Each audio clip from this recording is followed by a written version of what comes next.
వాళ్ళ ఇంట్లో నాగేశ్వరి అనే అమ్మాయి ఉంటుంది. ఇదిగో ఈ ఫోటోలో ఉన్న అమ్మాయి. ఓ ఈ అమ్మాయా? ఎక్కడే 2 వీధులు అవతలే వాళ్ళు ఇల్లండి. వెళ్ళి చూశాను, ఎవరూ లేరు. కూలి పనులు చేసుకుంటారు కదండి, సాయంకాలం వెళ్ళి చూడండి, ఉంటారు. Thank you. పర్లేదండి. నాగేశ్వరి జాగ్రత్త తల్లి, జాగ్రత్త తల్లి. అమ్మ దెబ్బేం తగలలేదుగా? ఏం లేదు. జాగ్రత్త తల్లి.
విశ్వం, వాణ్ణి కూడా పిలువు.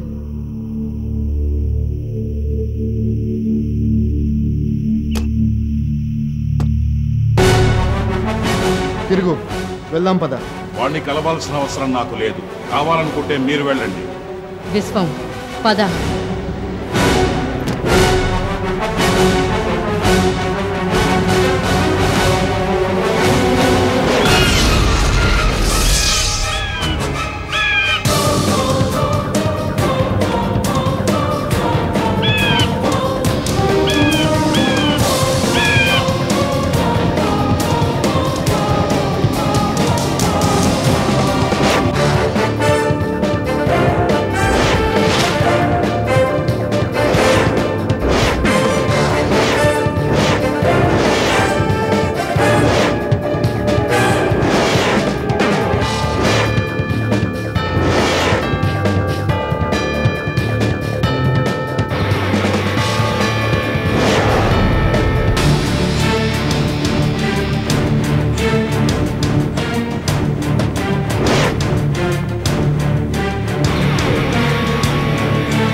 ఏంటి వైదేహి, నన్ను వెతుక్కుంటూ వచ్చావు?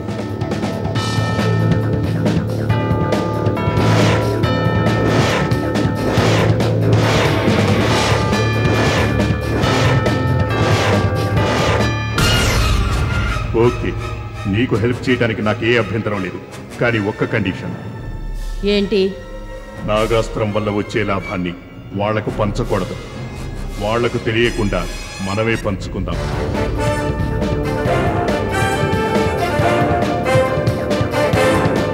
ఓకే, నేను ఈ డీల్ ఒప్పుకుంటున్నాను. పద వెళ్దాం.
నాన్న, సన్యాసి వచ్చేలా లేరు. ఇక మనం వెయిట్ చేయడం ఎందుకు? అక్కడ అమ్మ అమ్మమ్మ మన కోసం ఎదురు చూస్తూ ఉంటారు. పదండి నాన్న, వెళ్దాం. లేదమ్మా, సన్యాసి ఇక్కడే ఉండమన్నారంటే ఏదో కారణం ఉంటుంది. మనం ఇక్కడే వెయిట్ చేద్దాం.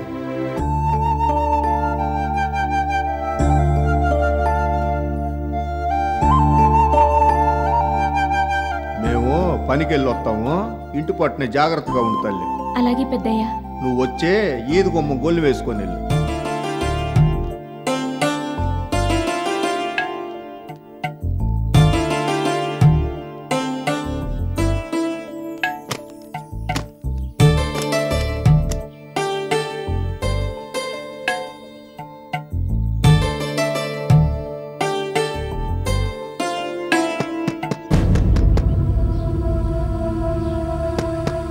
ఏంటి పెద్దయ్య, ఏమైనా మర్చిపోయారా? పెద్దయ్య,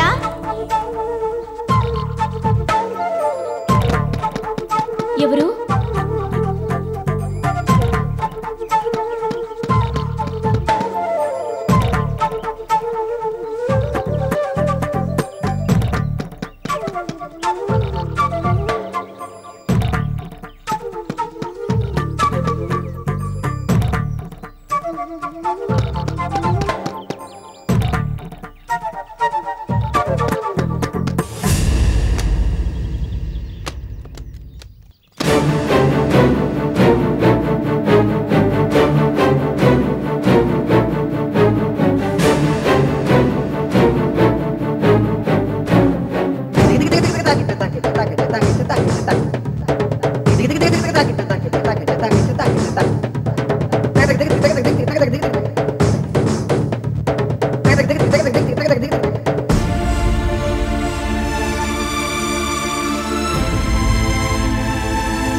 నాగేశ్వరి, నాగేశ్వరి, తలుపు తెరువు నాగేశ్వరి, నాగేశ్వరి, తలుపు తెరువమ్మా నాగేశ్వరి, నాగేశ్వరి, దయచేసి తలుపు తెరువు నాగేశ్వరి.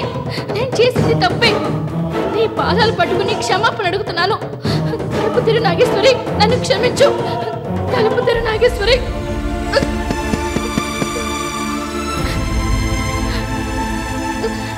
నాగేశ్వరి, నన్ను క్షమించానని ఒక్క మాట చెప్పమ్మా, చాలు.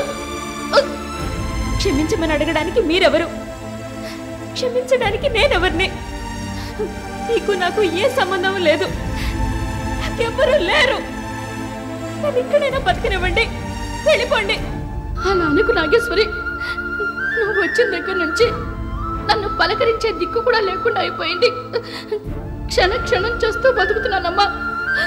నా కన్న తల్లి, మీ నాన్నగారు, మైత్రి అందరూ నన్ను ద్వేషిస్తున్నారు, అసహ్యించుకుంటున్నారు. నువ్వు నన్ను క్షమిస్తే వాళ్ళు నన్ను క్షమిస్తారు. నన్ను క్షమించమ్మా, మన ఇంటికి వెళ్దాన్రా. మనిల్లా నా జీవితంలో మనం, నాది అనే మాటలకి అర్థం లేకుండా పోయింది. నేను ఒంటరిని. దయచేసి ఇక్కడి నుంచి వెళ్ళిపోండి. వెళ్ళను నాగేశ్వరి. నువ్వు నన్ను క్షమించకుండా, నేను ఇంటికి తిరిగి తీసుకెళ్లకుండా ఇక్కడి నుంచి కదలను. నీకోసం ఎదురు చూస్తూ ఉంటాను. నువ్వు వచ్చి నన్ను అమ్మ అని పిలిచేంత వరకు ఈ ఇంటి వైపే చూస్తూ ఈ ఊళ్ళోనే ఉంటాను. అంతవరకు నేను కనీసం మంచినీళ్ళైనా ముట్టుకోను.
నమస్తే సాబ్, బాగున్నారా? బాగున్నా. మీరు? అదేంటి సాబ్, నన్ను గుర్తుపట్టలేదా మీరు? మీ అబ్బాయిల షాదీల్కి నగలు మొత్తం మా తమ్ముడు చందులాల్ షాప్లోనే కదా చేయించినారు. నాది దాని పక్కన షాపు. కుదువ వ్యాపారం చేస్తూ ఉంటాను. అలాగా, మంచిది, కూర్చోండి. అచ్చా సాబ్. ఏదైనా పని మీద వచ్చారా? అవును సాబ్, మీ ఇంట్లో ఓ వంట మనిషి ఉంది కదా? అవును. ఆ అమ్మాయి పేరు ఏమిటి? నాగేశ్వరి. నాగేశ్వరి. ఆ అమ్మాయి మా షాపులో నగలు తాకట్టు పెట్టింది. వంట మనిషి దగ్గర ఇంత విలువైన నగలు ఎక్కడ ఉంటాయని డౌట్ వచ్చి ఈ విషయం సత్యమూర్తి గారికి తెలుసా అని అడిగాను. అందుకు ఆ అమ్మాయి తెలుసు అని, మీరు చెప్తేనే నా షాప్కి వచ్చానని చెప్పింది. సరే అని నగలు తీసుకొని డబ్బులు ఇచ్చాను. ఆ తర్వాత నాకు డౌట్ వచ్చింది, మీలాంటి గొప్ప వాళ్ళకి ఈ చిల్లర పైసలకి నగలు తాకట్టు పెట్టాల్సిన అవసరం ఏముంటుందా అని. ఇదిగోండి సాబ్, ఈ నగలు మీ నగలునేమో చూడండి. ఇది రసీదు.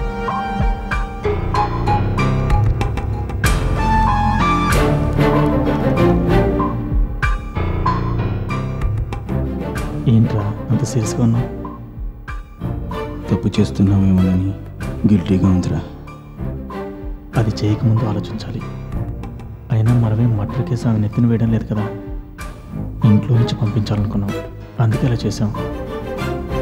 Take it easy.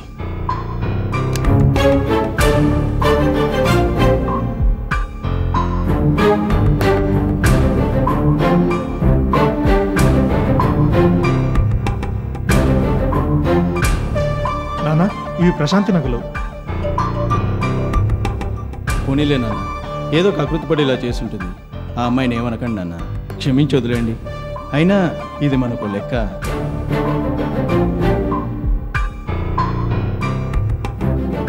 సాబ్, నా పైసలు నాకు ఇప్పిస్తే. శంకర్, చెప్పండి నాన్న. ఇతనికి డబ్బులు ఇచ్చి పంపించు. అలాగే. గణేష్, నాగేశ్వరు కబురు పెట్టు.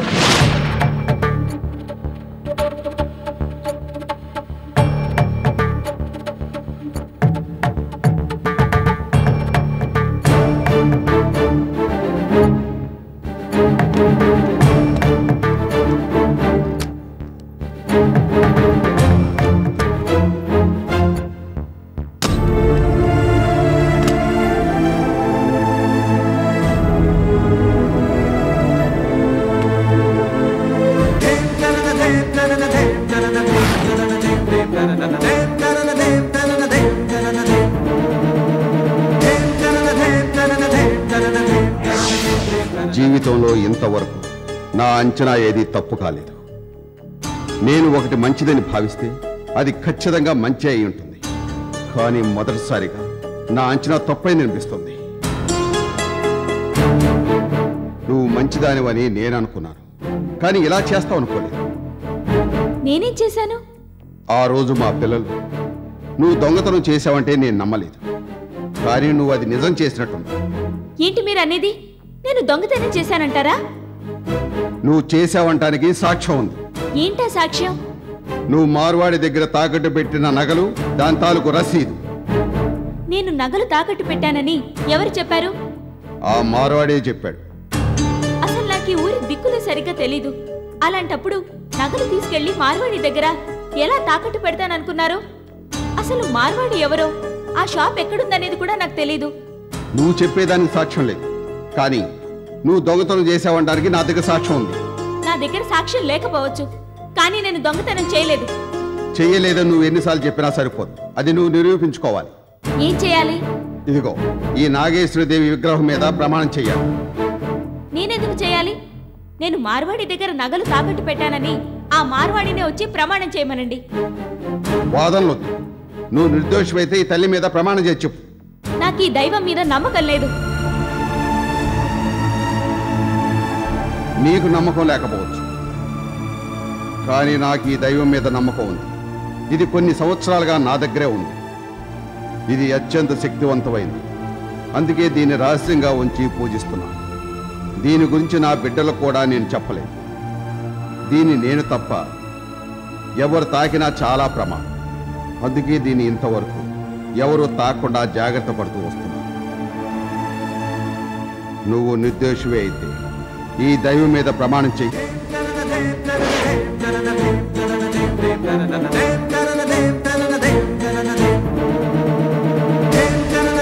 నన్ను నీడలా వెంటాడుతూనే ఉన్నావన్నమాట.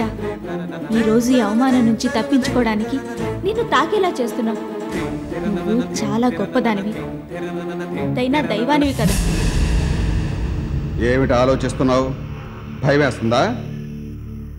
తప్పు చేసే వాళ్ళకుంటుంది భయం. ఆ విగ్రహం ఇలా ఇవ్వండి. ఒక్కసారి బాగా ఆలోచించి నిజం ఒప్పుకో. ఇది ఆషామాషి వ్యవహారం కాదు, అత్యంత శక్తివంతమైన దైవం.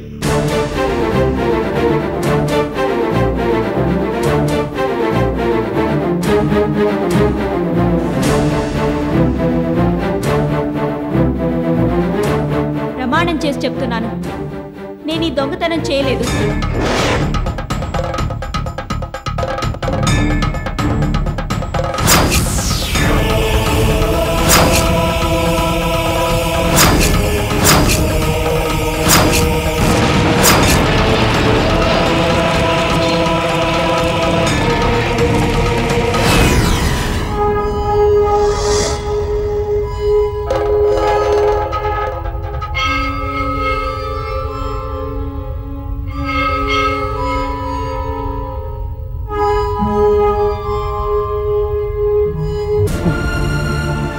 అమ్మా నాగేశ్వరి, ధన్యుడు తల్లి. ఇంతకాలం నేను నీ రా కోసం ఎదురు చూస్తున్నాను. నేను నిన్ను అనుమానించి తప్పు చేసినా పర్వాలేదు, నిన్ను తెలుసుకోగలిగానమ్మా. నాగాస్త్రాన్ని సంపాదించి కారణజన్మరాలు నువ్వేనమ్మా. ఇక నాకు ఏమైనా పర్వాలేదు, నిశ్చింతగా కళ్ళు మూస్తానమ్మా. వెళ్ళమ్మా, వెళ్ళి నాగాస్త్రం సంపాదించు తల్లి. ఇలా దైవం నన్ను వెంటాడి వెంటాడి నా జీవితాన్ని నాశనం చేసింది. ఆ బాధ నుంచి తప్పించుకోవడానికే నేను ఇంత దూరం వచ్చాను. ఇంత దూరం వచ్చినా నాకు ఈ బాధ తప్పడం లేదు. ఇదిగోండి మీ దైవం. అమ్మా నాగేశ్వరి, అలా అనకమ్మా. కోట్లలో కొంతమందికి ఇలాంటి అరుదైన అవకాశం వస్తుంది. కాదు, ఈ బాధలు ఇంకెవరికి రాకూడదని కోరుకుంటున్నాను. అది కాదమ్మా. ప్లీజ్. నాగేశ్వరి, అమ్మా నాగేశ్వరి, అమ్మా నాగేశ్వరి, ఆగమ్మా. ఆ నాగాస్త్రాన్ని ఒక్కదాన్ని సంపాదించగలవమ్మా. ఆగమ్మా, నేను చెప్పేదినమ్మా. అమ్మా నాగేశ్వరి, నా మాటేనమ్మా. అమ్మా నాగేశ్వరి ఆగమ్మా.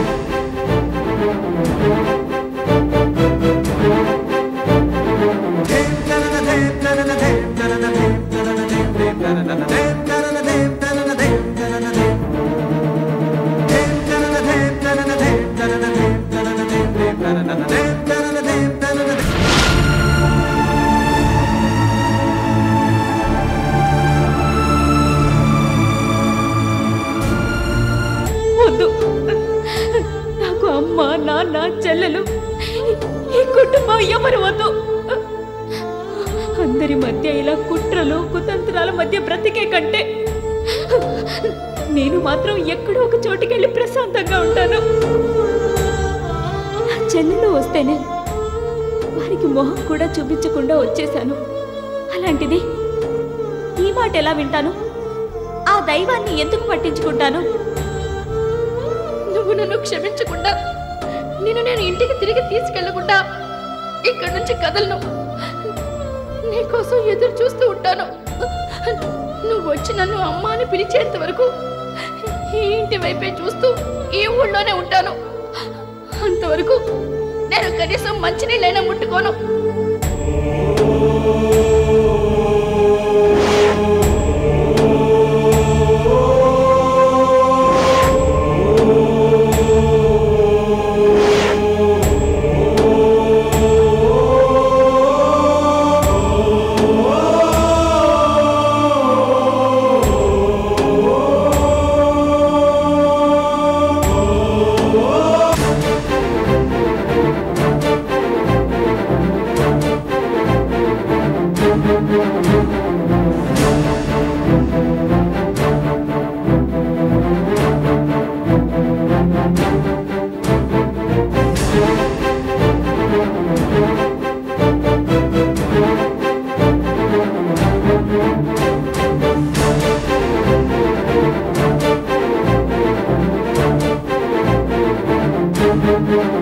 అమ్మా,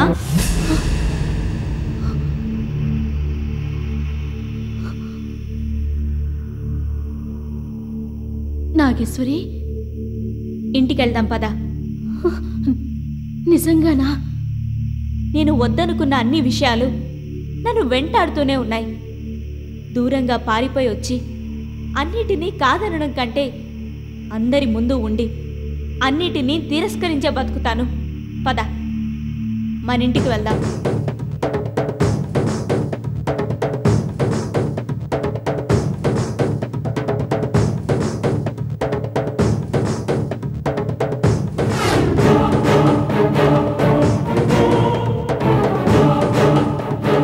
అది నువ్వు వద్దు, నీ కుటుంబం వద్దు అనేక అందరినీ వదిలి వెళ్ళింది.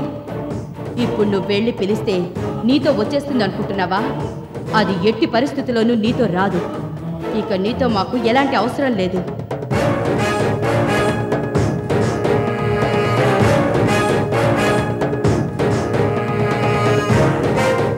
పదమ్మా వెళ్దాం.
వెళ్దాం. దాని దగ్గరికి నేను రాను, మీరు వెళ్ళండి. నేను రాను. విశ్వం, పద వెళ్దాం. ఇప్పుడు మనం వెళ్ళి ఆ మాయతో మాట్లాడితే ఏం జరుగుతుందో నాకు బాగా తెలుసు. ఏం జరుగుతుంది? వైదేహి ఏంటి నన్ను వెతుక్కుంటూ వచ్చావని అడుగుతుంది. అందుకు నువ్వు నాగాస్త్రాన్ని సంపాదించడానికి దాని హెల్ప్ కోసం వచ్చావని నువ్వు అంటావు. అందుకదేమో ఓకే, నీకు హెల్ప్ చేయడానికి ఎలాంటి అభ్యంతరం లేదు, కానీ నాగాస్త్రం సంపాదించడం వల్ల వచ్చే లాభాల్లో ఆ కిర్గు టాటూలకు పంచొద్దు, మన ఇద్దరమే పంచుకుందాం అంటుంది. అంతేగా? నోరు మూసుకుని పద.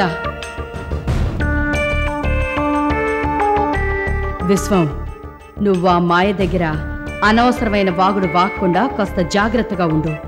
దాంతో నేనెందుకు మాట్లాడతాను? అయినా అదే అంత గొప్ప పర్సనాలిటీయా? దాని గురించి అంత తక్కువగా అంచనా వేయకు. తెలుసుగా, దాని శరీరం మొత్తం విషపూరితమైనదని. అది విషకన్య.